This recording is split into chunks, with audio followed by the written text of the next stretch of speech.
पुणे विमानतळाच्या एक्सपान्शन बाबतचा मोठा निर्णय होतोय। आंतरराष्ट्रीय विमानं आता आणखीन काय संख्या वाढेल, नेमकं काय सगळा फायदा होऊ शकतो? गेले जवळपास 8-10 महिने आपण त्याच्यावरती काम करतोय। पुणे विमानतळाच्या रनवे एक्सपान्शनचं धावपट्टी विस्ताराचं काम आपण खूप सातत्यानं त्याचा कामाचा पाठपुरावा करत जवळजवळ 8 महिने याच्यावरती काम झालं।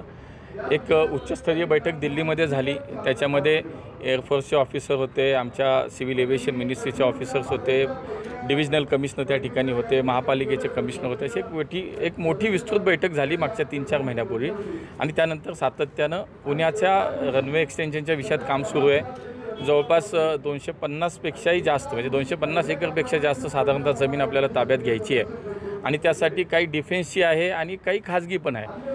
तर शेवटी खाजगी जागा ही देशामध्ये कुठेही विमानतळ करायचं असलं, विस्तारीकरण करायचं असलं तरी खाजगी जागा ही राज्य सरकार देत असते आणि म्हणून जवळपास त्यातली खाजगी सगळी जागा ही राज्य सरकार आम्हाला मिळवून देतं आहे। त्याच्यामध्ये जो काही मोबदला द्यायचा आहे त्याच्यामध्ये राज्य सरकार त्या मोबदल्याच्या ह्याच्यातलं 60% रक्कम राज्य सरकार देईल, 20% रक्कम पुणे महापालिका देईल, 10% रक्कम पिंपरी चिंचवड महापालिका देईल आणि 10% रक्कम PMRD देईल। अशा पद्धतीचं एक सूत्र निश्चित झालेलं आहे आणि त्या पद्धतीने ती जागा संपादित केली जाईल। डिफेन्सची म्हणजे एअरफोर्सची जागा जी आहे त्या संदर्भात सुद्धा आज महत्त्वाची बैठक होती। त्यांनासुद्धा आम्ही एक ऑप्शन दिला की 25 एकर त्यांच्या ताब्यात असलेली जी जागा आहे त्या ठिकाणी रडार आहे, त्या ठिकाणी त्यांचं इन्फ्रास्ट्रक्चर काही तयार आहे, तर आम्हाला एक 65 एकरचा एक वेगळा पॅच आम्हाला खाजगी जागा जी ताब्यात मिळते आहे। तर आम्ही त्यांना विनंती केली की आपलं सगळं स्ट्रक्चर हे आम्ही तिथे तुम्हाला नव्यानं तयार करून देऊ, आपण तिथं शिफ्ट झालात तर आम्हाला तुमच्याकडनं एक प्रस्ताव द्या की त्याच्या बदल्यात तुम्हाला 25 एकरच्या बदल्यात अधिक काय जागा लागत असेल किंबहुना तुमचं स्ट्रक्चर नव्यानं करून द्यायची आमची जबाबदारी आहे। आणि म्हणून मग आता ते करत असताना दुसऱ्या बाजूला रनवे एक्सटेन्शन होत असताना जो रस्ता लोहगावला आणि धानोरीच्या मार्गे लोहगावला जातो तो रस्ता बंद होईल, कारण रनवे जेव्हा लांबेल तेव्हा तो रस्ता बंद होऊ शकतो, कारण तिथपर्यंत रनवेच मोठा होणार आहे आणि म्हणून तो रस्तासुद्धा पर्यायी रस्ता होण्यासाठी त्या संदर्भात आज महानगरपालिकेचे आयुक्त, सिटी इंजिनियर सगळ्यांना एकत्रित पथविभागाचे प्रमुख आम्ही एकत्र त्याच बैठकीमध्ये हा निर्णय झाला की महानगरपालिकेने तिथला रस्ता बनवायचा आहे, तर काही जागा ही डिफेन्सची आपल्याला त्या ठिकाणी लागेल, काही जागा एअरफोर्सची ताब्यात घ्यावी लागेल।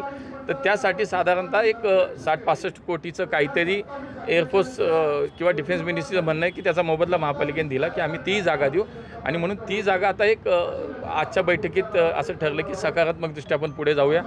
त्या रस्त्याला सुद्धा जागा महापालिकेला घेता येईल, ती डिफेन्सला त्याच्या संदर्भातला मोबदला आपण देऊया, त्याची एक तत्वता मान्यता आजच्या बैठकीत झाली आणि म्हणून लवकरात लवकर आता एका वेळेला 3 गोष्टी होतील।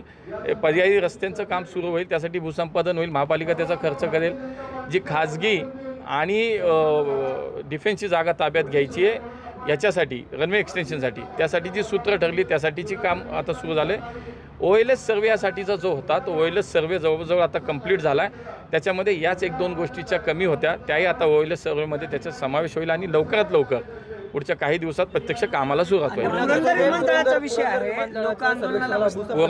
पुरंदर विमानतळाच्या संदर्भात सुद्धा राज्य सरकारने माननीय देवेंद्रजींनी याच्यामध्ये भूमिका घेतली, राज्य सरकारने निर्णय घेतला आहे की आता त्या भूसंपादनाची प्रक्रिया सुरू होती, त्या ठिकाणी त्या सगळ्या जागेचं झोन बदलण्यात आला, तो झोन बदलला, आता त्या झोनच्या नुसार प्रत्येक गावामध्ये एक उपविभागीय अधिकारी दर्जाचा अधिकारी भूसंपादनासाठी नेमला गेला आहे, नोटिफिकेशन झाले, भूसंपादन आता लवकर होईल आणि मला असं वाटतं की भूसंपादनाची प्रक्रिया सुरू झाल्यानंतर मग ती भूसंपादन झाल्यानंतर पुढचं काम आमच्या मिनिस्ट्रीचं अजून 8-9 गावं आहेत तिथली, ते गावं अजूनही उपोषणावर ठाम आहेत, ते म्हणजे आम्ही उपोषण करणार, आम्हाला जमीन शेवटी राज्य सरकारनं ही भूमिका घेताना हेही स्पष्ट केलं की कुठल्याही शेतकऱ्यावरती, कुठल्याही गावकऱ्यावरती आम्ही अन्याय होऊ देणार नाही, त्याच्या गेलेल्या जमिनीचा मोबदला आम्ही 100% त्याला योग्य रीतीनं त्या ठिकाणी दिला जाईल।